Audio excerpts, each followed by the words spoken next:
गंगा सागर की पौराणिक कथा। महाराज सगर की दो रानियां थीं। एक रानी से एक पुत्र हुआ था और दूसरी रानी से 6000 पुत्र हुए थे। एक बार महाराज सगर ने अश्वमेध यज्ञ शुरू किया। यज्ञ के घोड़ों को छोड़ दिया गया।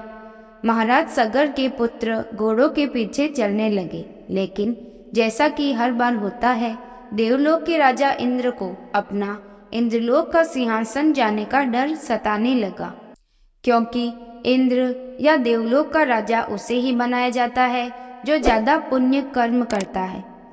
देवराज इंद्र ने एक चाल चली। महाराज सगर के अश्वमेध यज्ञ के घोड़े को चुरा कर पाताल लोक ले गए। वहां पर कपिल मुनि ध्यानावस्था में थे।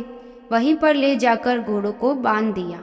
जब सगर के पुत्र घोड़ों को ढूंढते ढूंढते पाताल लोक पहुंचे तो वहां पर घोड़ों को बंधा हुआ देखकर उनको लगा कि यह तपस्या में बैठा हुआ मुनि ही घोड़ों को यहाँ पर लाया है। वो उस मुनि को ध्यान से उठाने का प्रयास करने लगे और अपशब्द कहने लगे।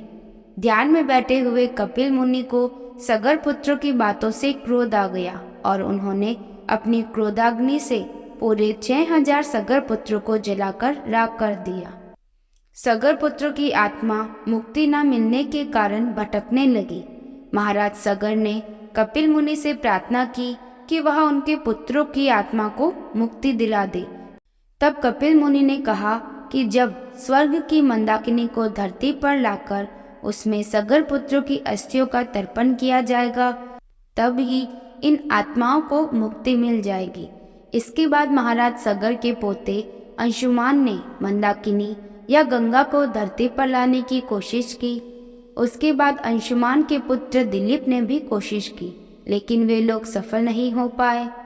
फिर महाराज दिलीप के पुत्र हुए भागीरथ। महाराज भागीरथ ने ब्रह्मा जी की बहुत कठोर तपस्या करके गंगा को पृथ्वी पर लाने की प्रार्थना की। स्वर्ग से पृथ्वी पर आने पर गंगा के प्रभाव से धरती के टूटने का या कटने का डर था, अतः उसके वेग को रोकने के लिए भगीरथ ने फिर भगवान शिव की तपस्या की और उन्हें प्रसन्न किया। भगवान विष्णु के चरणों से निकली माँ गंगा भगवान शिव की जटाओं में प्रवाहित होने लगी। फिर भगवान शिव की जटाओं से गंगा नदी बनकर हिमालय से निकलती हुई महाराज भगीरथ के पीछे पीछे पाताल लोक तक पहुंच गई, जहां पर 6000 सगर पुत्रों की अस्थियां और राख पड़े हुए थे। माँ गंगा के जल से सगर पुत्रों की आत्माओं को मुक्ति मिल गई। जिस समुद्र के पानी को महर्षि अगस्त्य ने पीकर खाली कर दिया था, वह फिर से भर गया। जहाँ पर माँ गंगा ने सगर पुत्रों को मुक्ति दी थी, उस स्थान को श्री गंगा सागर धाम के नाम से जाना जाता है। हिमालय से निकलती हुई गंगा इस स्थान पर समुद्र में मिल जाती है।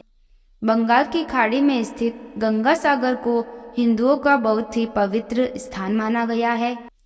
यहाँ पर मकर संक्रांति के दिन स्नान करने पर 10 अश्वमेध यज्ञ या 100 गायों के दान करने का पुण्य फल प्राप्त होता है।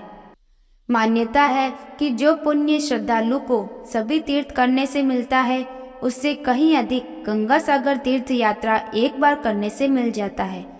आपको यह कहानी कैसी लगी कमेंट करें। अगर अच्छी लगी है तो लाइक करें और इस चैनल को सब्सक्राइब करें। धन्यवाद।